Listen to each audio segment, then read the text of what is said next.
Some of you might not want to think about this, but Codemasters has been developing F1 games for about 15 years. Many fans of Grand Prix racing probably weren't even alive back when the company had announced its ambition to bring the championship back on PC and console. F1 2010 has been a fan favorite ever since. Not amongst everyone, seeing as Cody's first proper attempt at tackling Grand Prix racing wasn't perfect. So what if we take a look and examine why, even with that in mind, people love F1 2010?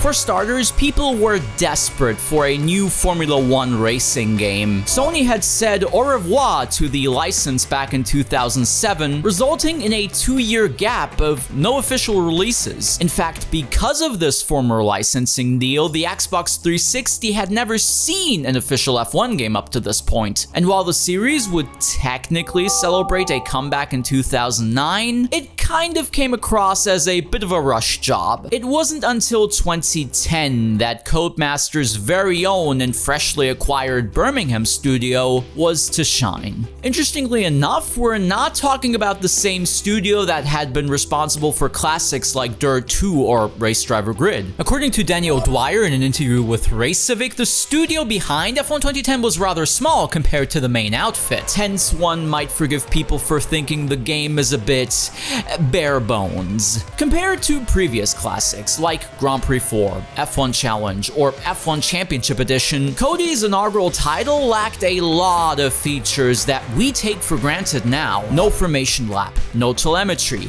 no podium celebrations, TV graphics, or live commentary. Future features like red flags, safety cars, and the alike were missing as well. And while F1 2010 does feature a career mode with up to 7 seasons of playtime, driver changes, customizable calendars, or anything in that vein was still a far-fetched dream. Compared to modern F1 releases, 2010 is painfully static in its portrayal of Formula 1. Challenge modes a la F1 World Grand Prix are not included. There is no online co-op mode. There isn't anything to do other than go racing as yourself, or go hot lapping as yourself. On top of that, when we do decide to head out on circuit, we're confronted with an immensely incompetent penalty system or erratic AI behavior that would make F1 race stars look like a realistic depiction of the series. Your field of view can't be adjusted, nor can you change the steering wheel rotation on screen to match your own, unless you're happy to race with a measly 200 degrees.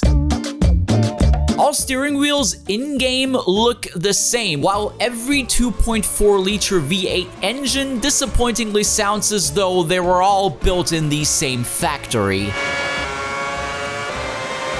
Bugs and glitches permeated the game's launch and didn't help the overall lack of refinement. Replays do not allow for you to change drivers, possibly because the game randomly simulates what your competitors tend to do out on the racetrack. Yes, folks, this is the infamous F1 game with hilariously fake lap time simulated throughout sessions. As MTV's Game 1 depicted it, you can think of it as racing within a giant cheese dome where everything outside your circle is randomly thrown together with a calculator. All of these flaws aren't problems I recently picked up on when replaying the game. They've been criticized right from day one, and rightfully so. With all of this in mind, you'd not expect there to be as much of a fan base as there still is, but there is. F1 2010 does not feel realistic, at least from the limited position of someone who's never raced in a Grand Prix. That said, the handling feels solid enough to where you understand what the car is doing. Being too aggressive will most likely cause you to perform a 360 or two, whereas patience is seemingly key to success. Tire wear is tricky to manage thanks to a model that chucks you from a fine level of grip to the hell of having dropped off a cliff. Tires randomly blowing up has actually become a bit of a meme over the years.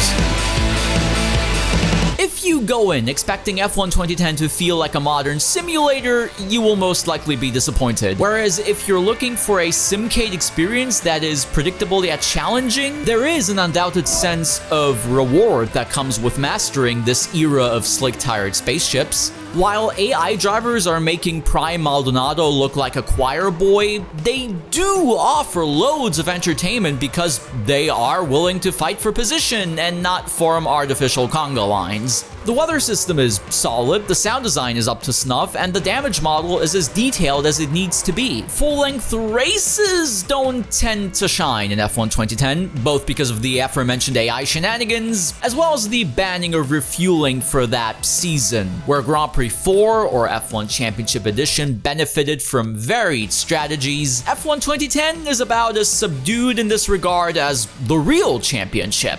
Bridgestone built rather conservative tires for their final season in the sport, quite a far cry from future Pirelli projects. The release, therefore, is more of the pick-up-and-play variety, with 10% races or 3-lap sprints being the name of the proverbial game. All of this, the good, the bad, is embraced by what is arguably the title's greatest asset, its personality. For all of its shortcomings, where F1 2010 shines is making you feel like an F1 driver. Throughout marketing, "Be the driver, live the life" was positioned as the tagline for Codemasters' upcoming HD F1 debut. To experience life as one of 24 gladiators with the glitz, the glamour surrounding you on your quest to become the best in the world. I suppose it's no surprise the first thing you see when loading the game is the image of what is supposedly you, the player, celebrating in front of a buzzing crowd of fans and journalists. It's not cars going in circles, nor is the cover dedicated to the stars of the moment. It's essentially where you are headed, the center of the F1 universe. One of F1 2010's most prolific features, in turn, is its menu. Instead of repeating the old process of making an Excel sheet look as appealing as possible, Codemasters decided to chuck you right in the midst of a buzzing Grand Prix paddock. You manage your career in different settings all across the globe as pit reporters and grid girls are flocking your personal trailer. This is where you find your eerie-looking agent waiting to keep you up to date on current contractual affairs and such. It's a small touch, yet it serves as a perfect illustration of Cody's attitude regarding the game. As people like RaceCivic point out, they chose not to replicate the FOM broadcasts of the time. Sony, or Microprose, had previously attempted to adapt what fans watched on any given day of the sun. Codemasters Birmingham, on the contrary, gave you their interpretation of what F1 feels, looks, and sounds like. This goes back to successful projects like Dirt 2 or Race Driver Grid. Similar to F1 2010, they were drawing you into their respective worlds with an immersive all-around experience. They managed to set a scene, they create an environment, an atmosphere that is memorable and utilizes more than just what happens on track to engage you in this fantasy. Their goal is to center you, the race driver, the rally champion,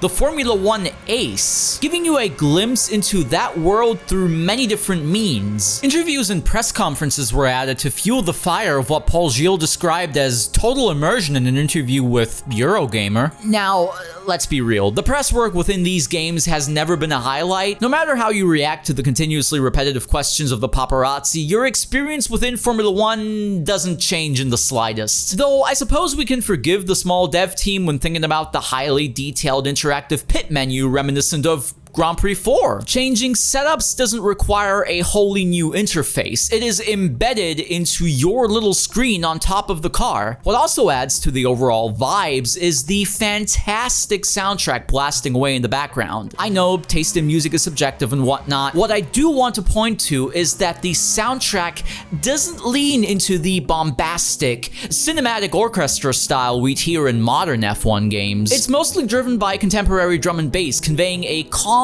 and assured mood, yet carrying a sense of excitement that often gets lost when listening to the F1 theme for the billionth time, or hearing Ian Livingstone going for another Hans Zimmer experience. Other tracks like End Credits by Chase and Status or Smokers Outside the Hospital Doors almost lean into melancholy. When's the last time you felt a racing game tried to make you feel a sense of sorrow? Might not be the most obvious sentiment to go for, however, it doesn't feel out of place. It fits the puzzle of pieces put together for an experience unlike anything F1 had seen before. Small details further this immensely precise perspective of the sport. The HUD is minimalist to the core, only depicting what is truly necessary to manage your race, a far cry from the current clutter on screen. Sound cues indicate which session you take part in or how well you performed.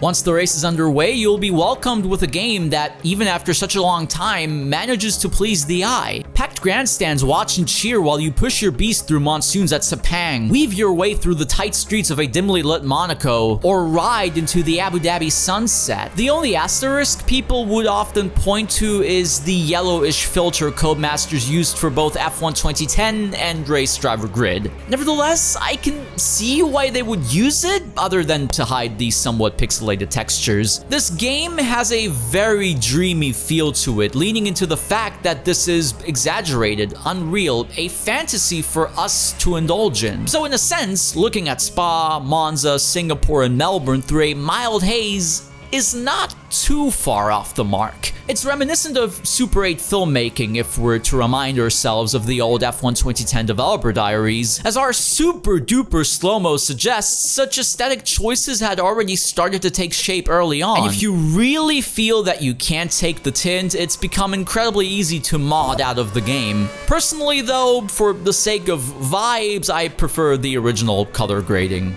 Sorry. It feels like this is what people remember F1 2010 for. Not the bugs and glitches, not the AI's annoying tendency to ignore the existence of physics. It's the vibes, the aesthetic. Superficial to some, yes, but something I dearly miss in modern racing games. None of us are ever going to reach the pinnacle of motorsport. No matter the marketing pomp of iRacing or the continuous esports projects within Gran Turismo, the life portrayed and exaggerated within F1 2010 is out of reach. To just depict the facts and figures in a sterile style doesn't communicate the thrill of being one of the world's top drivers. To emphasize that experience is possible both on and off track. While it's that experience which Codemasters chose to focus on, it's not a case where they immediately hit a home run. If the base is flawed, no amount of incredible aesthetics, vibes, or music can fix the underlying issues. Still, the personality and care that pulses through the game is something that seems like a far cry from current projects. To use an umbrella term for everything I've described thus far, it's cohesion. Such a creative vision for design is dearly missed in current sims. I understand that many will look at such ideas and concepts as unnecessary busy work in the way of maximizing a new tire model. However, at the end of the day, all of this is smoke and mirrors. It's a video game, a visual medium capable of gripping us in more ways than just one. So why not try and lean into a theme? Doesn't need to be the same as this game's. I do wonder how much Assetto Corsa Evo, iRacing, Le Mans Ultimate, and the alike would benefit from something like this. Gran Turismo has benefited from clear direction regarding its themes and design for decades. Conceptually speaking, NASCAR 25 could pick up the ball that games like F1 2010 or Race Driver Grid left in the past, with its clear-cut focus on your career in the chaotic circus of American stock car racing. In the end, F1 2010 wasn't perfect. It's flawed to the point where playing it in 2025 can be a startling experience for newcomers and old fans alike. Even so, to look at this game as a piece of inspiration, its cohesive art design, its clear-cut vision, if imperfect in execution, might serve modern developers very well. It's a real shame the approach of be the driver, live the life was soon to be replaced with depressing depictions of wind tunnels and the return of alienating Excel sheets. That immersive feel of not the driving, but the life that F1 drivers lead is something that has been lost on other motorsport titles. Codemasters may think that by putting in luxury mansions with options for sofas, cushions, or lamps is the way to go. It really isn't. They nailed it the first time so effortlessly. What is stopping them from doing it again?